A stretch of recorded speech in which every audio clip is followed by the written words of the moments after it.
You are watching an Al Bear review. Cue the music.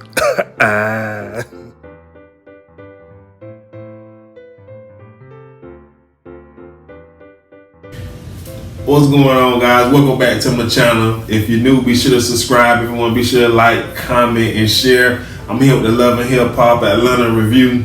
We got to start with Carly Red, man. Carly Red got to go. Let me stop. She don't have to go. She pisses me off.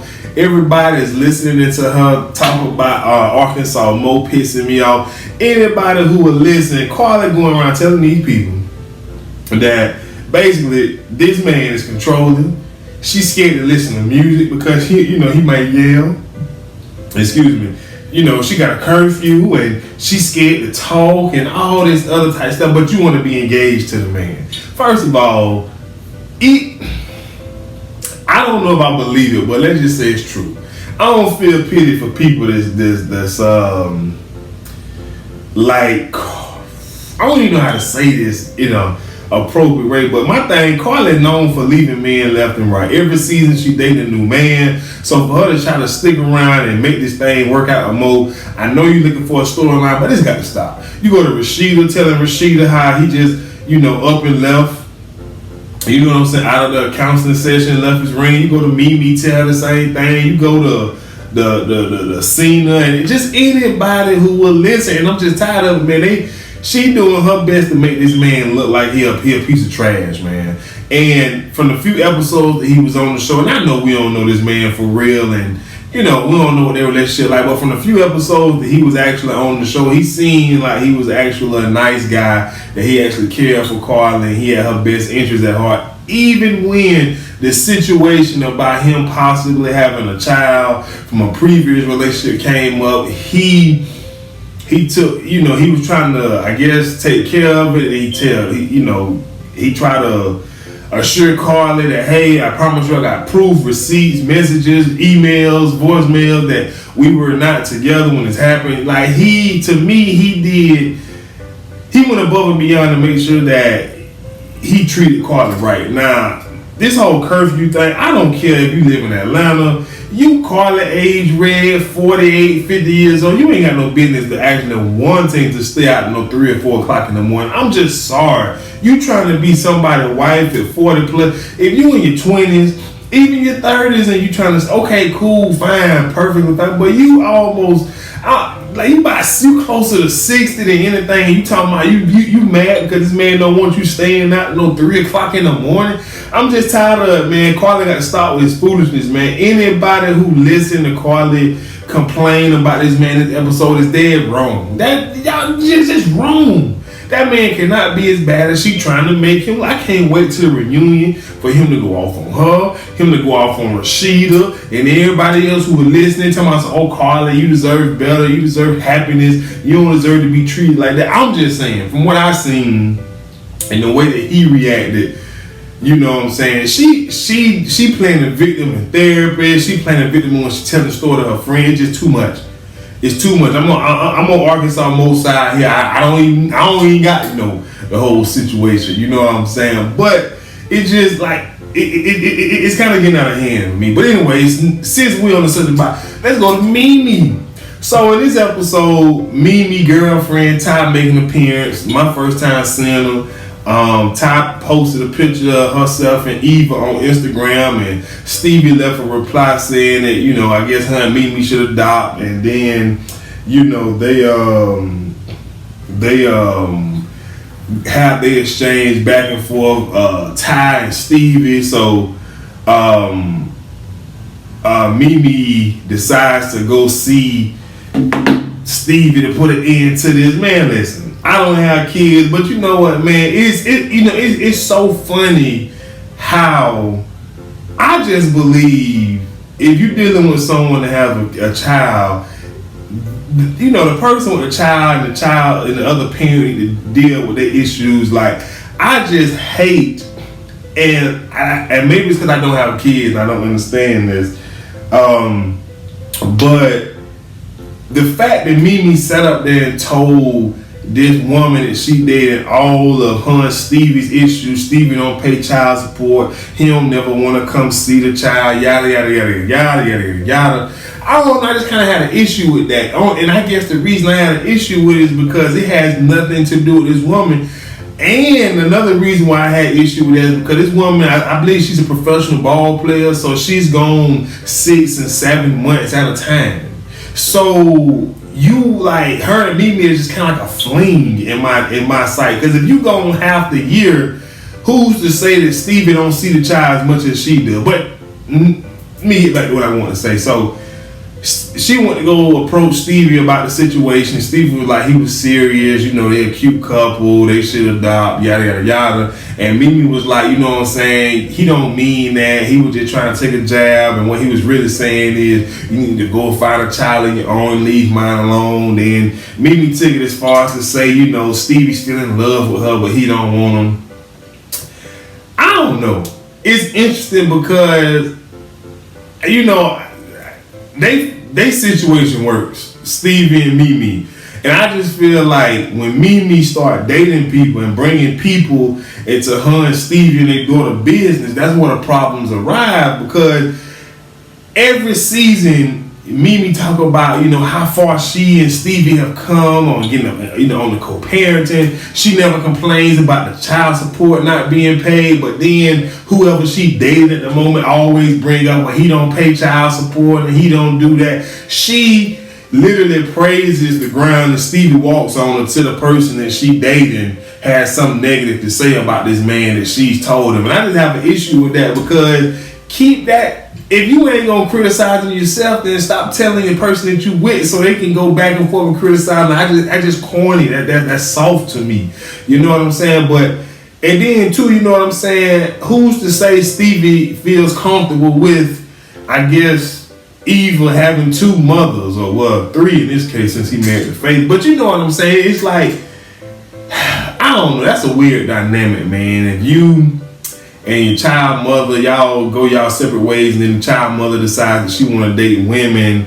And I understand that Mimi was probably more than careful about, dating Ty long enough to get to know her before she bring Ty around her daughter. But like I say, man, to me, when I hear Mimi talk about Stevie, she never really had nothing bad to say about him being a parent. It's just when she started dating other people, that's when all the negative stuff come out, but it's still not from her mouth. So that kind of, rubbed me the wrong way a little bit, you know what I'm saying? But I don't know.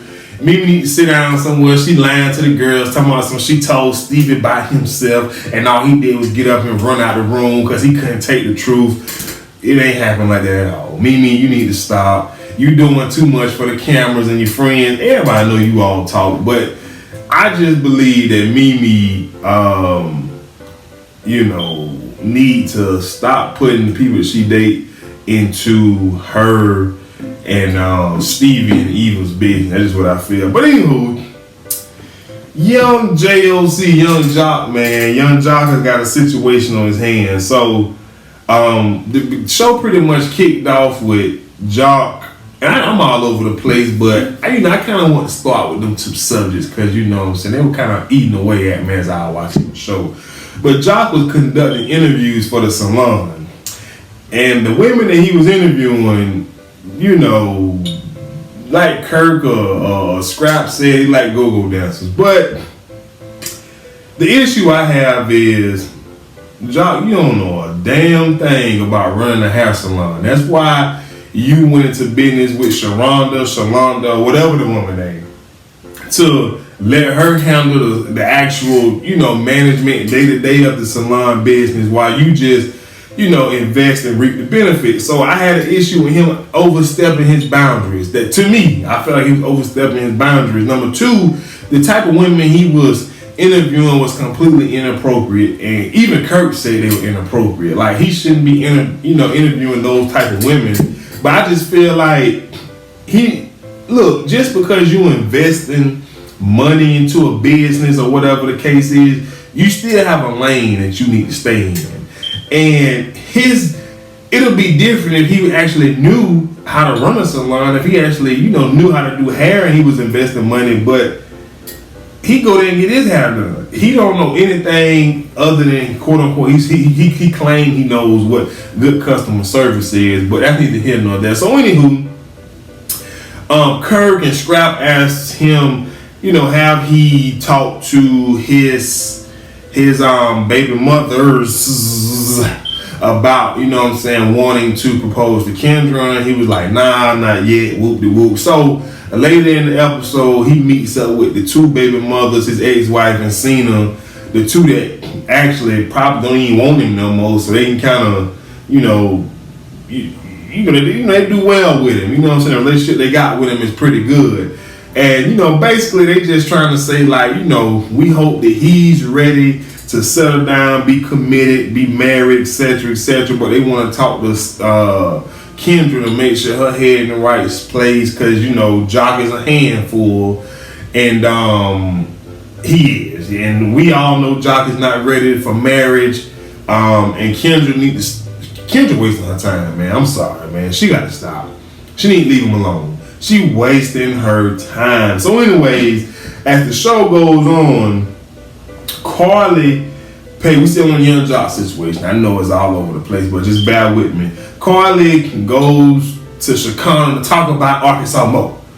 But anywho, Shekinah gives Carly the rundown about how she found out through Sharonda that Jock in the salon flirting with this stylist, that stylist, and just being inappropriate for somebody who in a serious relationship. And of course, later in the episode, Carly has to go and tell Cena. Cena showed up at the Carly event, and they chopping it up, and Carly just had to tell her. Now, Cena came to Carly event to get some tea on Jock, because she knows that her and Jock still whatever they do is still some type of whatever there. You don't just go out the country with your ex and you don't do that. So Cena, I believe, strategically came to get some intel on Jock. So we're gonna deal with that intel that she got on Jock next week. Okay. Now let's talk about Akbar V versus Shekinah. Long story short, Akbar V basically got a baby by Shekinah one of her exes, and I guess Shekinah don't like Akbar V, or didn't like Akbar, and had negative stuff to say about her. So she showed up to Shekinah, Kirk, and Rashida's marriage, life, and business thingy-majiggy they got going on, ripping people off for their ATL for their money. Look, here's my thing before I get any further. The fact that people paying money to go sit down, get advice from Rashida and Kirk is a scam. Advice on marriage, life. They probably great on business, but the other two, no. And the whole time, Kirk just looked like he just up there because Rashida said she got to her, she gonna leave him. Like, he was not interested in being up there. He was not, attentive. He wasn't giving, good responses. She corrected him on his responses and all that type of stuff. It was just a lot. But anyway, so I guess Akbar and Shekinah had beef back in the day. So Akbar basically came to ruin the event, which she did. She calling out Shekinah, trying to fight, and Shekinah out there on stage like, you think I'm about to go out there and mess up everything I got because of her? I ain't stupid. No, I ain't doing that. So, which kind of surprised me about Shekinah, but then again, like I was telling my old lady, Shekinah looked like she was scared. She didn't want that work. Akbar, I ain't even thinking about that part, but off the top of my head right now, Akbar seems as though one of the rawest or one of the females or even characters that's really from the streets of Atlanta that really just don't mind having problems with nobody. You know what I'm saying? So Shekinah to me like she ain't want them problems. But that's my opinion. Now, let me see if I missed anything before I wrap this video up. Nah, I ain't missed nothing. But like I said, Carly Red is out of line for trying to paint Arkansas Mo as this controlling man freak that she doing. What the girl name? Mimi sit down somewhere with this whole every season. This is her storyline. I got to figure out a way to make Stevie look bad. Every single season, she just can't accept the check. Have a few laughs and giggles with the girls. Go out of the country on a trip. She can't accept that. She got to always bring it back to Stevie and do all that big girl talk like she really on that when she not. I think, like I said, the biggest issue I have with Mimi dissing Stevie is the fact that it never happens until she gets a new woman or a man, but most recently a new woman, and she tell them all the, whatever her and Stevie going through or whatever. That's the only time issues arrive, man. I just do not like that because I don't know, it just don't seem right, man. You know what I'm saying? I don't even know. Let me go. Anyway, that's all I have. If you're new, be sure to subscribe. Everybody be sure to give me a comment, like, share all that good stuff, and I'll holler at y'all later. I'm out of here, man.